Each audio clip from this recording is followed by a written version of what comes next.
नगरी में रिम्स 2 का मामला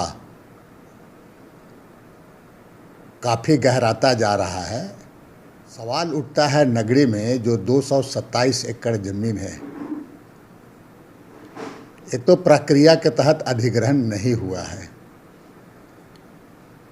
लेकिन यहाँ पर पदाधिकारी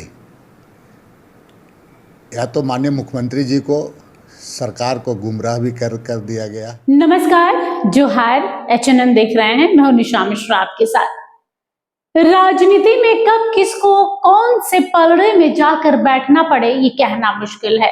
जरा सोचिए, जिस जमीन के लिए 2012 में उलगुलान विरोध कर रहे थे, आज उसी जमीन पर सैकड़ों आदिवासी हेमंत सोरेन यानी झारखंड के मुखिया, सूबे के मुखिया से मिलने की गुहार लगा रहे हैं, लेकिन मंत्री जी हैं कि वो मिलना नहीं चाह रहे हैं।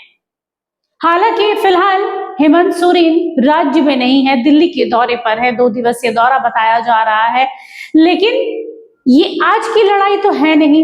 जब से रिम्स 2 को लेकर ये विवाद शुरू हुआ है कि नगरी के उस जगह पर जहां पर आदिवासी रैयतों की अपनी जमीन है, जिससे उनकी रोजी रोटी चलती है, उनका जीवन चलता है, जीवन यापन करते हैं, उस जमीन पर रिम्स 2 बनाया जाएगा। उस दिन से लेकर आज तक, टिल नाउ, अभी तक ये विवाद छिड़ा हुआ है कि वो आदिवासी जाए तो जाए कहां। ना मुआवजे की बात की गई, ना विस्थापन करने की कि वहां से उठाकर उन्हें कहां रखा जाएगा, उनकी जमीनें इसके बदले में और कहां दी जाएगी, कोई बात नहीं हुई है।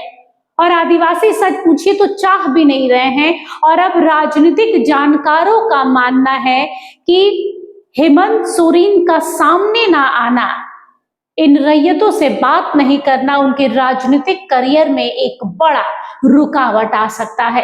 देखिए, 2029 का चुनाव है, कुछ दिन रह गए हैं। एक और जहां भारतीय जनता पार्टी जो केंद्रीय नेतृत्व है, वो लगातार झारखंड में आना जाना लग गया है। हाल फिलहाल में नितिन नवीन यहाँ आए थे, जिसके बाद से सरगर्मियां तेज हो गई थी। ये कहा जा रहा था कि ये सिर्फ राज्यसभा चुनाव के लिए नहीं है, बल्कि 2029 की तैयारी अभी से शुरू हो गई है। तो वहीं अपने ही राज्य में, अपने ही राज्य का बेटा, आदिवासी समाज से आने वाले हेमंत सोरेन नगरी के मामले में खामोश क्यों है? आदिवासी समाज के अंदर उनके प्रति एक आक्रोश, एक उलगुलान देखा जा रहा है कि एक आदिवासी नेता आदिवासियों के दर्द को क्यों नहीं समझ रहा है। क्या हेमंत सोरेन के हाथ में नहीं है कि नगरी के बजाय कहीं और रिम्स 2 बनाया जाए? झारखंड और खासतौर पर अगर राजधानी रांची की बात करें तो कई ऐसी जगह हैं जहां पर जमीन उतनी उपजाऊ नहीं है, बंजर, अमूमन देखी जाए तो बंजर है, जहां पर कल कारखाने, इस तरीके से आप अस्पताल वगैरह बना सकते हैं। तो क्यों आखिर उपजाऊ जमीन को चुना जा रहा है? क्या यहां अहम टकरा रहा है, या फिर हेमंत सोरेन को पता ही नहीं है कि आखिर पूरा माजरा है क्या? क्योंकि देखिए, सूबे के मुख्यमंत्री हैं, उन्हें कई जिम्मेदारियां देखनी है। उन्हें करोड़ों लोगों का पेट भी भरना है, रोजगार भी देना है, स्वास्थ्य भी देखना है, केंद्र से लड़ना भी है, वहां से जो पैसे आते हैं जिससे राज्य सरकार चलती है, उन सब के लिए भी चिंता होती है। तो जरूरी नहीं है कि रिम्स के बारे में एक एक छोटी छोटी बात भी उनके अधिकारी उन्हें बता रहे हैं।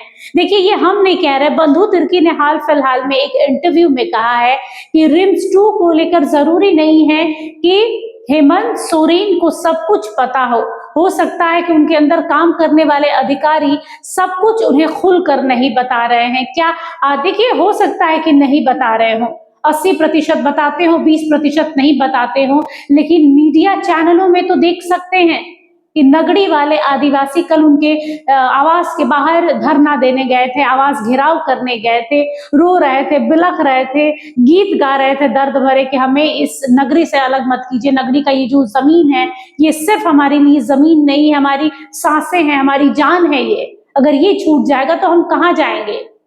जल जंगल जमीन की लड़ाई लड़ने वाले ये आदिवासी आज अपने ही जमीन को खोते हुए देख रहे हैं सामने। वही बंधु तिर्की ने यह भी कहा है कि अधिग्रहण की जो प्रक्रिया है उसके तहत नहीं हुआ है। 227 एकड़ जमीन जिस पर रिम्स 2 बनने वाला है। स्वास्थ्य मंत्री लगातार कह रहे हैं कि रिम्स 2 वहीं बनेगा, चाहे कुछ भी हो जाए, जिसे जो कहना है कहिए, लेकिन लोन वहां के लिए पास हुआ है तो रिम्स वहीं बनेगा और एशिया के सबसे सुपर स्पेशलिस्ट अस्पतालों में से एक होगा रिम्स, जो आप सोचना चाह रहे हैं। रिम्स 2 के लिए कई सपने देखे हैं स्वास्थ्य मंत्री ने, मुख्यमंत्री ने, राज्य की जनता ने, लेकिन वहां नहीं देखा है जहां इन किसानों के आंसू से सींचे गए हैं वो धरती को। वो धरती सिर्फ पानी और बारिश के पानी से नहीं सींची गई, उनके आंसुओं से भी सींच रही है। अभी भी वो रो रो के उसे भिगो रहे हैं, लेकिन मुख्यमंत्री हैं जो सामने नहीं आ रहे हैं। अब तो बंधु तिर्की ने भी कह दिया है कि एक बार सीएम हेमंत सोरेन को पहल करनी चाहिए या उन्हें बुलाकर बातचीत करनी चाहिए, बीच की मध्यस्थता करनी चाहिए, बीच का कोई रास्ता निकालना चाहिए जिससे ना उन्हें नुकसान हो, ना रिम्स 2 के सपने में कोई खलल पड़े। देखिए 29 के चुनाव में विपक्ष आपकी एक एक छोटे से कदमों पर ध्यान रखता है। आदिवासी समाज आपसे रुष्ट है। अगर भारतीय जनता पार्टी इस चीज को भुनाना चाहती है, आपका विपक्ष इसे भुनाना चाहता है, तो कोई रोक नहीं सकेगा। जरूरी है कि आप आदिवासी समाज के अगुआ हैं, आदिवासी समाज के सबसे बड़े चेहरे हैं। फिलहाल झारखंड में बात करें तो रिम्स के उन आदिवासी रैयतों से बात करना बेहद जरूरी है। और देखिए कहीं ना कहीं फिलहाल ये आलम वही हो गया है जैसे पश्चिम बंगाल में ममता बनर्जी की थी। ममता बनर्जी भी आरजीकर वाले मामले में खामोश हो गई। वो उलगुलान जन आंदोलन, रात जग्गा, रात दिन, सैकड़ों दिन तक वो लाखों बच्चे सड़कों पर मेडिकल के, और वो माँ गुहार लगाती रही कि आरोपियों को सलाखों के पीछे डालिए, लेकिन सीएम चुप रही। अपनी कमियों को वो गिनवाने से, सामने लाने से डर रही थी। और आज देखिए आलम की उनकी सरकार तो छोड़िए, उनकी अपनी पार्टी तक की धज्जियां उड़ गई हैं। कोई बचा नहीं है भाईपों के अलावा, सब छोड़कर जा रहे हैं। 2029 नजदीक है, रिम्स कहीं आरजीकर ना बन जाए और ममता की जगह कहीं हेमंत ना हो जाए। समय रहते सबक ले लेना, सीख लेना और पहल कर देना ही समझदार होने का निशानी भी है।